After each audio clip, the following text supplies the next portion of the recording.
Pune business man Ketan Agarwal హత్య కేసులో రోజుకో కొత్త విషయం వెలుగులోకి వస్తోంది. సియా గోయల్ బాయ్ ఫ్రెండ్ చేతన్ చౌదరి చుట్టూ ఉచ్చుబిగుస్తోంది. లోగఢ్ కోటలో కేతన్ను హత్య చేయాలని చేతన్నే ప్రేరేపించాడని, లేదంటే జూన్ 14న అతన్ని అంతమొందించడానికి ప్రయత్నించిన విషయాన్ని బయటపెడతానని బెదిరించాడని పోలీసులు వెల్లడించారు.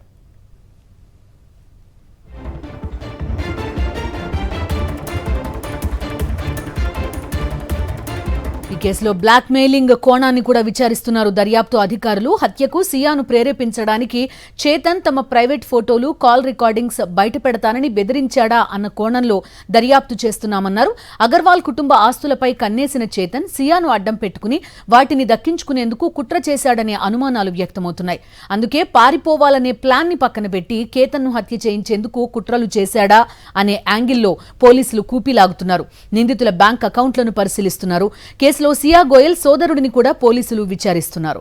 మరోవైపు కేతన్ అగర్వాల్ హత్య కేసు ఫాస్ట్ ట్రాక్ విచారణకు మహారాష్ట్ర ప్రభుత్వం అనుమతి ఇచ్చింది. రాజ్యసభ సభ్యుడు, ప్రముఖ న్యాయవాది ఉజ్వల్ నికమ్ ను స్పెషల్ పబ్లిక్ ప్రాసిక్యూటర్ గా నియమించింది. కేతన్ తండ్రి విశాల్ అగర్వాల్ సీఎం ఫడ్నవీస్ ని కలిసి న్యాయం చేయాలని కోరారు. బాధ్యులకు కఠిన శిక్ష పడేలా చర్యలు చేపట్టాలని విజ్ఞప్తి చేశారు.